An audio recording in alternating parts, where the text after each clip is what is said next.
Sonido també. Vale. No feu molt de ruïdo en les cacaues, vale?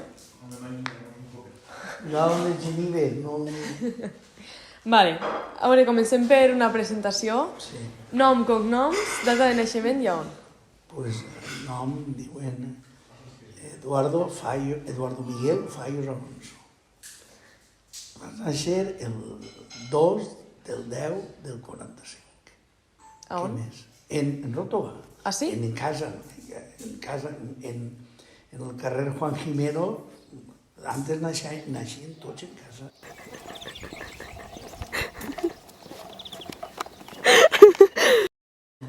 Era normal, tot el món. Ja. Sí, tot així. A veure, tu de què has treballat?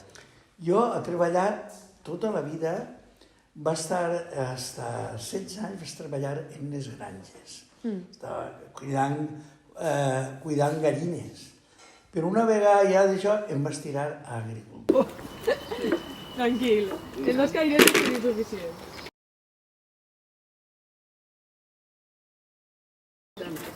Vosaltres tres ahir darrere. Ara jo dic, mira, el Víctor Marés està de plantes també. Sí.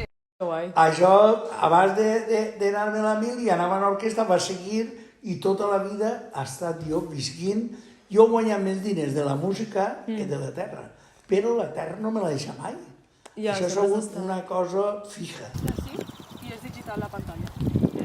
Pagues 1.000 pessetes. Per el terreno.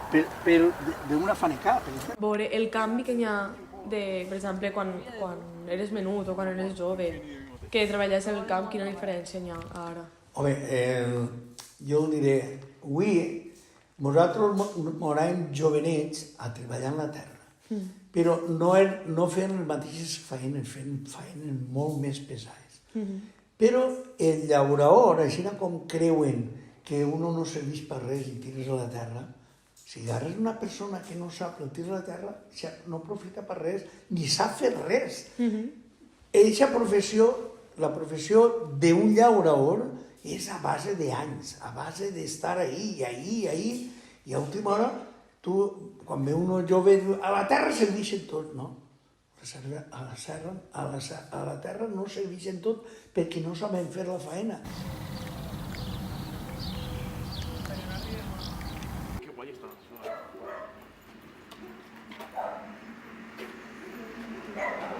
I tu diries com s'ha vist el canvi de... O sigui, en el que és la terra i estaves tu, creus que li se dona la mateixa importància a la terra? No, la terra, això és igual com tot. Si tu, per exemple, pel sustento de la família, en el jornal de la terra, doncs tots els dies hi ha tingut jo la cosa que sempre ha treballat per una empresa. O sigui, que ploguent o no ploguent, a la setmana jornada. Sí. Si no parlem és perquè estem gravant. Sí, ho sé. Ja.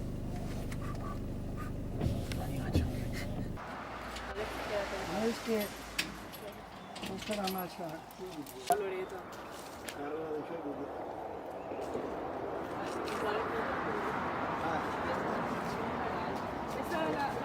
El que té una finca la té mecanitzat i en un tractor, en menys d'això, és més econòmic. Perquè pot pulveritzar en el turbo, pot triturar. Ja. Totes les feines que es feien molt pesades s'eliminen.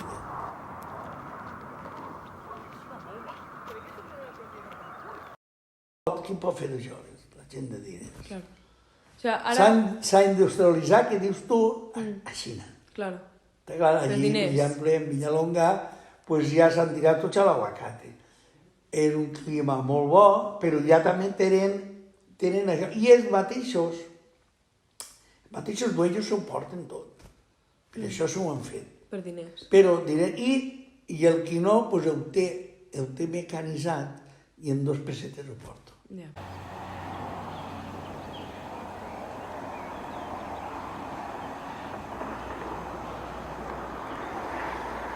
A veure, aquests quadros ja els han llevat la mel. Està clar?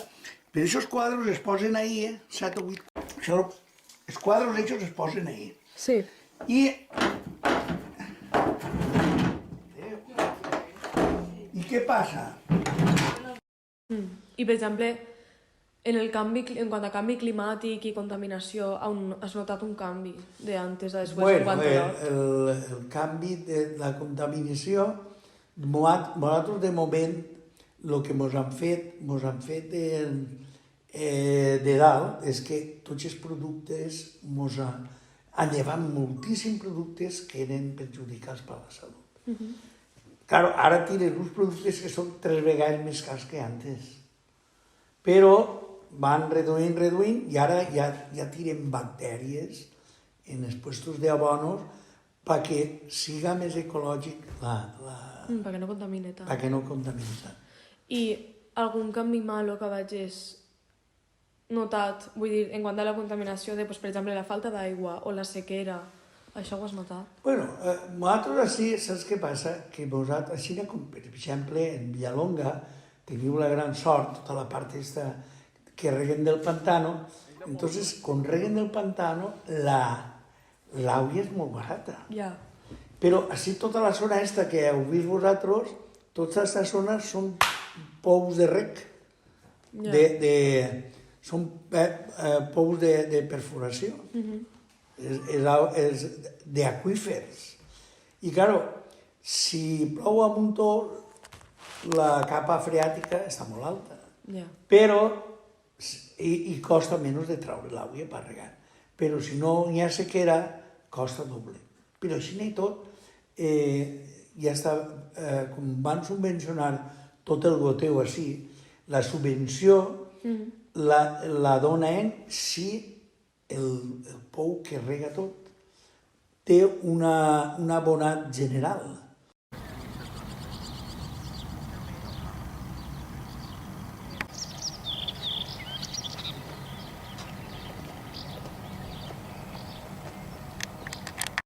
Tu en la teua parcel·la tens un venturí que li añadixes el que vols.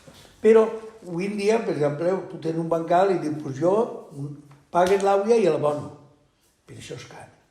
Està sobre 0,45, 0,50 Està més car que antes. Està més car que antes. Bé, és que 0,45 o 0,50 hectolitro, tu dones compte que una fanica diàriament necessita 2.000 litres. Sí, está súper chulo. I els 4 cantons és la creu. Vale, una altra cosa que volia preguntar-te és que si tu notes que ara, com que va a pedres... Bueno, donant unes circumstàncies ara que després de la pandèmia, de la guerra, ha pujat la vida un Potosí i ara està pagant-se més que mai. No. Tota la taronja que n'hi ha, en repomar menuda, estan pagant-la a 6 euros un caixó, 1.000 pessetes. Això és una... És el que estem... Però, i l'any que ve? Tot són coses que ocorreix igual, com la querilla. La querilla, a vegades, han tingut que treballar el tractor perquè no val la pena... Però la querilla està pagant-se a més d'1 € el quilo, que això és robar els diners, igual com les cebes. Les cebes a 1 € el quilo, això és treure diners, perquè en una faneca fas un potosí de quilos. Però això està passant ara. Però l'any que ve, qui ho assegura, això? No pot ser. Soc jo. I, per exemple, el que jo també pensava, perquè això m'abuela també m'ho deia, que el que és el sentiment de família, de l'hort, i d'això, això s'està perdent molt. Ja, oblida't. Mira, la joventut d'avui vol un empleo. Vol un empleo i el dissabte i diumenge, si ara fan els 4 dies, anar-se'n a la muntanya, a la bici. Això és viure.